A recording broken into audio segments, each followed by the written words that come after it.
In March of 2020, a mysterious disease known as coronavirus swept across the nation and caused us all to go into quarantine for several months. Now, some of you probably spent this time reading an entire book series or watching everything on Netflix. I, however, spent this time playing the video game series known as Uncharted. Now, some of you can probably agree with me that you also spent your quarantine playing video games. Playing video games was actually a very popular activity in quarantine. You can see the sales have skyrocketed from 2019 to 2020. Playing video games is a very popular activity and loved by many, including myself. But however, some people just see playing video games as an activity that make people lazy.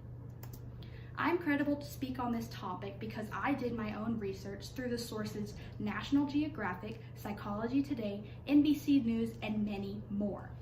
First of all, let's start off by addressing the problem.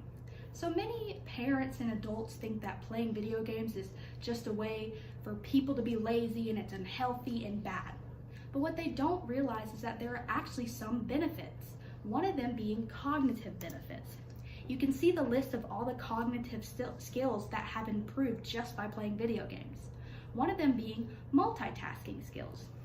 So according to Psychology Today, it states that Shayape and colleagues found that 50 hours of experience on an action video game significantly improved performance on a test called the Multi-Attribute Task Battery, which is modeled after skills required in piloting aircraft. Now, a career such as piloting can require a lot of multitasking skills, so playing video games can help you with that. Another study says that video games can help with better decision making. According to GameDesigning.org, Sean Green from the University of Rochester states that video games are teaching people to become better at taking sensory data in and translating it into correct decisions. Another benefit of playing video games is that it can actually help with health issues.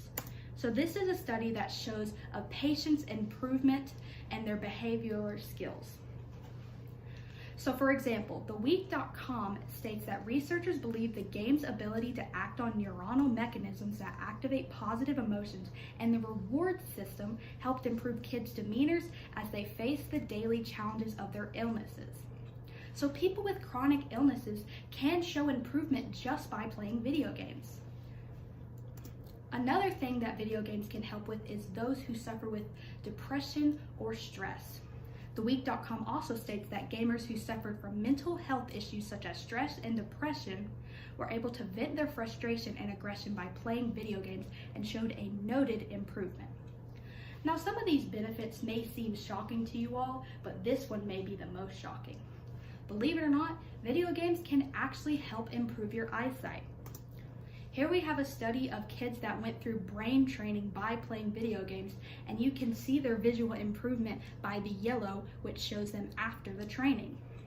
So one visual improvement is a thing known as contrast sensitivity. National Geographic states that the ability called contrast sensitivity function allows people to discern even subtle changes in shades of gray against a uniformly colored backdrop. Now this is important because it's something that fades with age. Another visual thing is spatial resolution. So according to NBC News, it states that first-person action games help study subjects improve their spatial resolution, meaning their ability to clearly see small, closely packed together objects such as letters. Now that we have discussed the benefits, let's talk about how we can get the parents on board. So one way we can get the parents on board is that video games can be used for educational purposes. Here we show that video games are actually very popular in schools, as you can see by the 95% of teachers that use video games for their learning. So it can help students learn math, science, reading, or history. Another educational benefit is that video games can lead to fulfilling careers. So for example, Psychology Today states that in an experiment, novice surgeons who were provided with experience with video games improved their performance in laparoscopic surgery compared with control group of surgeons who did not have that experience. So even if you wanted a career as a surgeon, video games can still help you improve. Now, Another way that we can convince the parents is that video games can actually bring families together. A study was shown to see how video games can impact family satisfaction and closeness.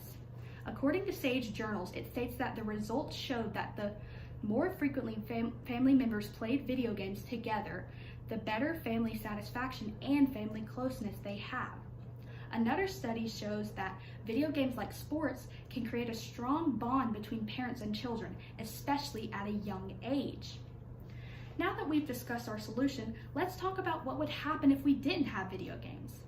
In all honesty, we would lose a lot if we didn't have video games. I mean, think about all the people that would lose their job.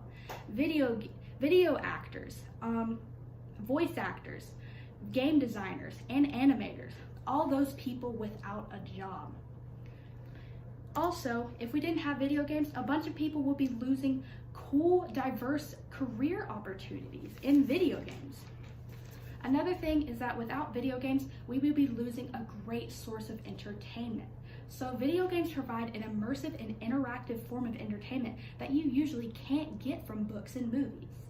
So, in conclusion, instead of just automatically assuming that video games make people lazy, try to think about the benefits and the impact instead of taking away that console. Video games are actually an influence to many movies and TV shows today. So why not let video games influence you?